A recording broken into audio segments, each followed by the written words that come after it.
Hello everyone, welcome to my channel, The Steph Guy. Myself, Rishabh Kumar Saha, currently studying at RGK Medical College, Kolkata. I am a second year MBBS student. और आज का जो हमारा topic होने वाला है वो है MCQ क्यों लगानी चाहिए, MCQ लगाने के फ़ायदे।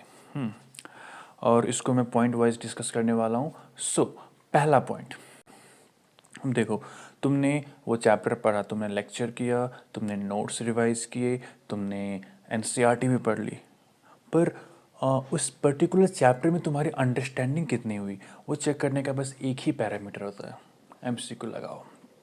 अगर तुम 50 एमसीक्यू लगा रहे हो और 50 के 50 सॉल्व हो रहा है, मतलब तुम्हारी अंडरस्टैंडिंग बहुत बेटर है। बस तुम्हें अब रिवाइज करते जाना है और नए एमसीक्यू ढूंढो और लगाओ, ठीक है। मगर अगर तुम्हारा मतलब अगर तुम एमसीक्यू सॉल्व नहीं कर पा रहे हो तो मतलब तुमने अच्छे से पढ़ाई नहीं किया। कुछ ऐसे पॉइंट्स हो सकते हैं, कुछ ऐसे टॉपिक्स हो सकते हैं उस पर्टिकुलर चैप्टर में जिसमें तुम लैग कर रहे हो, तो तुम्हें उस पर काम करना होगा। एमसीक्यू लगाने का ये फ़ायदा होता है कि तुम अपने वीक पॉइंट्स को डिस्कवर कर पाते हो किसी भी पर्टिकुलर चैप्टर को लेके। और सारे चैप्टर्स के वीक पॉइंट्स को अगर तुम डिस्कवर कर लेते हो और स्ट्रॉन्ग पॉइंट तो ऑलरेडी स्ट्रॉन्ग है ही, इवेंचुअली वो चैप्टर तुम्हारा रेडी हो जाता है। सारे चैप्टर अगर रेडी हो जाए तो वो सब्जेक्ट तुम्हारा रेडी हो जाता है। तो पहला पॉइंट क्या हुआ कि तुम अपने वीक पॉइंट को डिस्कवर कर सकते हो, अपनी अंडरस्टैंडिंग कितनी है वो चेक कर सकते हो। Coming back to the second point, वो है कि एमसीक्यू लगाना is like revision in disguise. मतलब ये है कि जब भी तुम एमसीक्यू लगाने जाते हो तो एमसीक्यू लगाने से पहले तुम एक बार तो रिवाइज करोगे ही अपने नोट्स और एनसीईआरटी को। और सपोज़ कि जो तुम्हें डीपीपी प्रोवाइड किए जा रहे हैं उसमें आई एम कंसिडरिंग कि तुम्हें 3 या 4 डीपीपी प्रोवाइड किए जाते हैं पर्टिकुलर चैप्टर को लेके। उसमें सपोज़ डीपीपी 1 50 क्वेश्चन उसमें है और तुम 30 क्वेश्चन अच्छे से सॉल्व कर लिए, मगर 20 सॉल्व नहीं हुए। अब 20 सॉल्व क्यों नहीं हुए, इसके लिए तुम फिर से नोट पढ़ने वाले हो, ठीक है। नोट पढ़ोगे, एनसीईआरटी पढ़ोगे, रिवीजन हुआ कि नहीं हुआ। अब उसके बाद फिर से तुम आते हो एमसीक्यू में, जो 20 एमसीक्यू तुमसे नहीं हुआ था, और फिर तुम ट्राई करते हो उन 20 सवालों को सॉल्व करने के लिए। अब उसमें से हो सकता है कि तुम्हारे 10 सवाल सॉल्व हो गए, कॉन्ग्रेचुलेशन कि तुम अब 40 सवाल सॉल्व कर चुके हो, पर 10 फिर भी नहीं हुआ। तो फिर से जंप करते हो अपने नोट्स पे, एनसीईआरटी पे। मतलब ऐसा होता है कि जितनी बार तुम्हें सवाल सॉल्व नहीं हो रहा है तो तुम जंप बैक करते हो अपने नोट्स पे, एनसीईआरटी पे। इससे होता क्या है कि तुम इनडायरेक्टली तुम बार बार रिवाइज कर रहे हो किसी पर्टिकुलर चैप्टर को, और जितना स्ट्रॉन्ग तुम्हारा रिवीजन होता है उतना ही स्ट्रॉन्ग तुम्हारा एमसीक्यू करने का क्या कहते हैं कैपेबिलिटी बढ़ती है। और उतना ही अच्छा तुम एग्ज़ाम में कर पाते हो। मतलब मैं ये कहना चाह रहा हूँ कि 3-4 डीपीपी तुम्हारे पास है एक पर्टिकुलर चैप्टर को लेके, और एक डीपीपी के लिए तुम 3 से 4 बार अपने नोट्स पढ़ते हो। वैसे ही तीनों डीपीपी के लिए अगर तुम 6 से 7 बार भी अपने नोट्स पढ़ रहे हो, एनसीईआरटी अच्छे से कर रहे हो, तो इनडायरेक्टली क्या होता है कि तुम्हारा वो रिवीजन अच्छा होता जाता है पर्टिकुलर चैप्टर को लेके, ठीक है। तो सेकेंड पॉइंट क्या हो गया कि हमें मतलब एमसीक्यू सॉल्व करते करते हमारा रिवीजन भी होता रहता है। Coming back to the third point, जो कि होता है कि हमें हम जितना एमसीक्यू सॉल्व करते हैं उतना ही हमें आइडिया होता जाता है कि सवाल बनते कैसे हैं, सवाल डिज़ाइन करने का तरीका क्या हो सकता है, कौन कौन से सवाल आगे बन सकते हैं।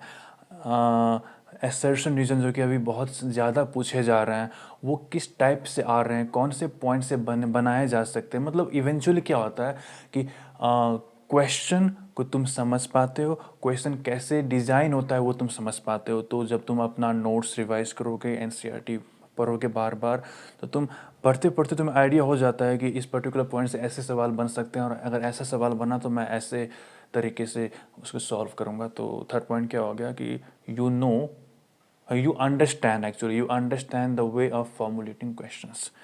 Coming back to the fourth point, you get an idea about the repeated topics.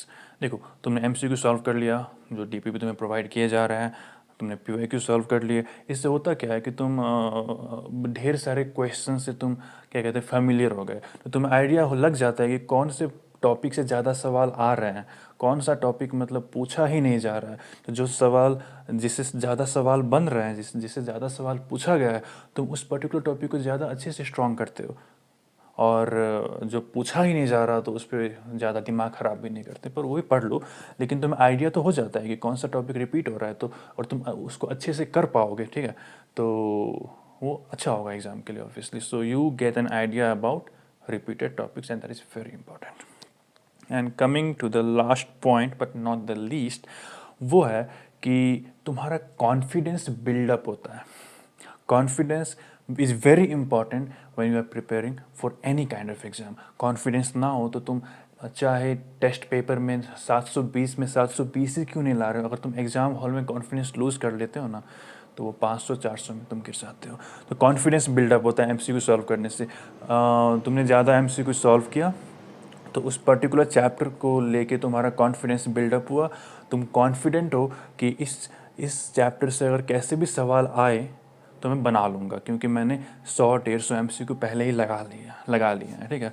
और वो कॉन्फिडेंस जब बिल्ड होता है तो you will feel good, you will feel positive, और वो पॉजिटिव एटीट्यूड के साथ तुम अगले चैप्टर पे जंप करते हो। तो जो कॉन्फिडेंस तुम्हें पहले चैप्टर से मिला था, तुम उस कॉन्फिडेंस की एनर्जी को यूटिलाइज कर रहे हो अगले चैप्टर को पढ़ने के लिए, और उसमें भी अगर एमसीक्यू वैसी तरीके से कर रहे हो जैसे तुमने पहले चैप्टर में किया था, तो वहाँ भी कॉन्फिडेंस बिल्डअप होगा, और सारे कॉन्फिडेंस बिल्डअप होकर एक अच्छा एनर्जी बनता है जो तुम यूटिलाइज कर पाते हो एग्जाम में, बिकॉज तुम्हें आइडिया होता है, तुम्हें पता होता है कि तुम ऑलरेडी मतलब सारे चैप्टर से एमसीक्यू लगा चुके हो, और रिपीट हुआ तो अच्छा ही है, ना भी हुआ तो मेरे कॉन्सेप्ट बहुत क्लियर है, तो मैं कैसा भी सवाल बना सकता हूँ, और कॉन्फिडेंस इसलिए वेरी इंपॉर्टेंट। सो एक बार फिर से समराइज कर देते हैं। पहला पॉइंट कि तुम अपने वीक पॉइंट को डिस्कवर कर सकते हो, ठीक है, अंडरस्टैंडिंग कितनी है वो तुम चेक कर सकते हो। सेकंड पॉइंट ये है कि जितनी बार तुम एमसीक्यू सॉल्व करने जाओगे उतनी बार तुम्हारा रिवीजन भी होता रहता है। एंड थर्ड पॉइंट ये हुआ कि तुम्हें आइडिया हो जाता है कि कैसे कैसे क्वेश्चन आ सकते हैं, कैसे कैसे क्वेश्चन बन सकते हैं, वगैरह वगैरह। और फोर्थ पॉइंट ये हुआ कि तुम्हें आइडिया हो जाता है कि कौन कौन से टॉपिक से सवाल रिपीट हो रहे हैं, कौन कौन सा मतलब टॉपिक इम्पॉर्टेंट है। In the sense important topics कौन से होते हैं जिससे ज़्यादा सवाल आ रहे हैं, वो तुम्हें कैसे आइडिया लगता है जब तुम एमसीक्यू करते हो। और लास्ट पॉइंट ये है जो कि सबसे इंपॉर्टेंट पॉइंट भी है कि तुम्हारा कॉन्फिडेंस बिल्डअप होता रहता है। और इसी के साथ I am gonna and this video. और कोई भी डाउट्स हो तो तुम कमेंट सेक्शन में लिख दो, I will try to solve them, reply them. और इसी के साथ इफ़ तुम्हें ये वीडियो पसंद आया तो प्लीज़ पढ़ाई करो अच्छे से, और मिलते हैं अगले वीडियो में।